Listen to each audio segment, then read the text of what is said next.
Hi everyone, let's learn English short story with me. 11. The Crow and the Pitcher.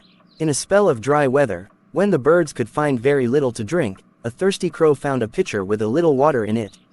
But the pitcher was high and had a narrow neck, and no matter how he tried, the crow could not reach the water. The poor thing felt as if he must die of thirst. Then an idea came to him. Picking up some small pebbles, he dropped them into the pitcher one by one. With each pebble the water rose a little higher until at last it was near enough so he could drink. Moral: in a pinch a good use of our wits may help us out. 12. The Two Goats. Two goats, frisking gaily on the rocky steeps of a mountain valley, chanced to meet, one on each side of a deep chasm through which poured a mighty mountain torrent. The trunk of a fallen tree formed the only means of crossing the chasm, and on this not even two squirrels could have passed each other in safety. The narrow path would have made the bravest tremble. Not so our goats. Their pride would not permit either to stand aside for the other. One set her foot on the log. The other did likewise. In the middle they met horn to horn. Neither would give way, and so they both fell, to be swept away by the roaring torrent below. Moral: it is better to yield than to come to misfortune through stubbornness. 13. The Wild Boar and the Fox. A wild boar was sharpening his tusks busily against the stump of a tree, when a fox happened by.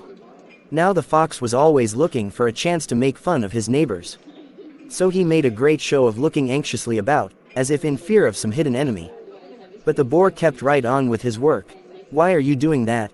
asked the fox at last with a grin. "There isn't any danger that I can see."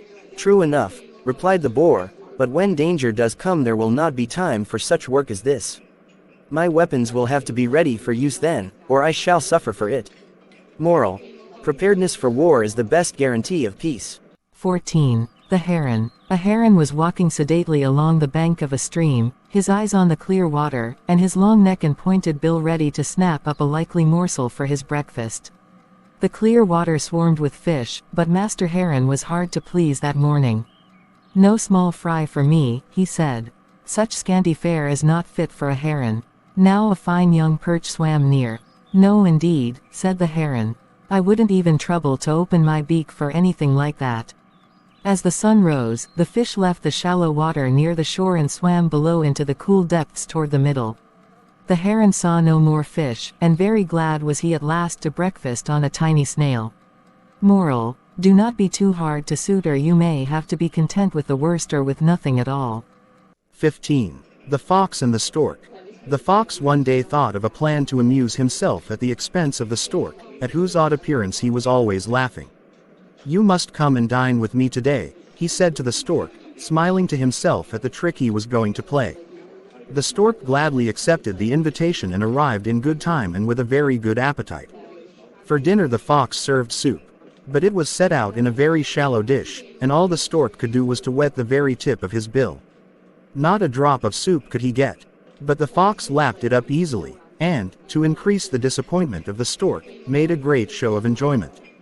The hungry stork was much displeased at the trick, but he was a calm, even-tempered fellow and saw no good in flying into a rage. Instead, not long afterward, he invited the fox to dine with him in turn. The fox arrived promptly at the time that had been set, and the stork served a fish dinner that had a very appetizing smell. But it was served in a tall jar with a very narrow neck. The stork could easily get at the food with his long bill, but all the fox could do was to lick the outside of the jar, and sniff at the delicious odor. And when the fox lost his temper, the stork said calmly, "Moral: do not play tricks on your neighbors unless you can stand the same treatment yourself." Thank you for watching my video. Please subscribe, like and share to channel Dan Sreyoun in order to get more videos. Thank you.